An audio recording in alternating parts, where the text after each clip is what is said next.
నమస్తే. మొత్తం నలుగురం నగరకల్ ఫిషింగ్ పోతున్నాం. లెఫ్ట్ సైడ్ లో పక్కనే మా మామ జేఎస్ఎస్ వ్లాగ్స్ ఉన్నాడు. ఇక డ్రైవింగ్ చేసేది మా బావనే. ఇప్పుడు మీ ముగ్గురం కాక మనకు తెలిసిన మామ కూడా వస్తుండు. ఇట్లనే మీ నలుగురం ముచ్చట పెట్టుకుంటా పోతుంటే రోడ్డు మీద పైసలు కనిపించినాయి.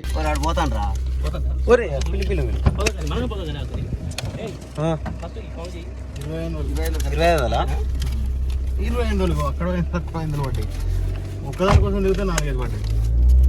ఆయన చూసుకుంటే పోతానట్టు సైడ్ నుంచి అని చూసుకుంటేనే పోతాను ఆయన సైడ్ నుంచి అని. ఎట్లా పట్టేసుకున్నాడు అసలు? ఒడ్లు కాంట పెడదామన్నా గాడిపోయి సంచిలో పెట్టుకొని గాదికి లేచిపోయినాయి అన్న. మొత్తం 2500 అది నీయేనా కాదా అని డౌట్ దొరుకుతాయి మాకు. ఓట్ల పైసలు కాంట పెడతాను ఫోన్ చేస్తే కొంచెం సంచిలో ఇచ్చిన పెట్టుకున్నా గాలికి లేచిపోయినట్టున్నా. సరే సరే అరే వద్దులే ఏమొద్దు 2500 అన్న ఎక్కువ లేవు నావి.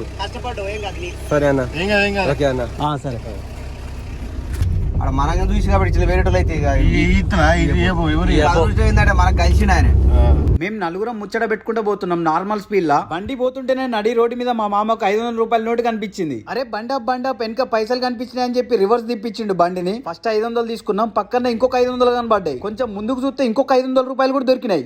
చూస్తా అంటే దొరుకుతాయి పైసలు. అరే ఇట్లా దొరుకుతానే ఇచ్చాలి ఇక షాపలకు పోలేదు ఏం లేదని చెప్పి పైసలు తోలాడు మొదలు పెట్టినాం. ఇక ఇటు చూడంగా 2500 దొరికినాయి. అసలే సర్పంచ్ ఎలక్షన్ టైం కదా, ఓట్ల పైసలు పారేసుకొని పోయి అనుకున్నాం మామ. మేము మాకు ఆ పైసలు దొరికినాయి. అప్పుడే కార్లో కూర్చుంటున్నాం. అప్పుడే ఆ తాత వచ్చిండు పైసలు అంటాడు. మామ గట్ల అనేసరికి నేనేమనుకుంటానంటే దొరికిన పైసలకు పొత్తు కూడా దానికి వచ్చిండామని నేను అనుకుంటాను. ఇక అసలు ముచ్చట ఏంటంటే తర్వాత మళ్ళీ అడిగినాం ఏమైందంటే పైసలు పోయినాయి అంటుండు. పోయిన పైసలు కూడా బరాబర్ చెప్పేసరికి మేము కూడా ఇచ్చేసినాం. ఒడ్లు కాంటాయనే ఆట వాళ్ళకి ఇద్దామని తీసుకొని పోతున్నట గాలికి ఎగిరిపోయినాయి ఆ పైసలు.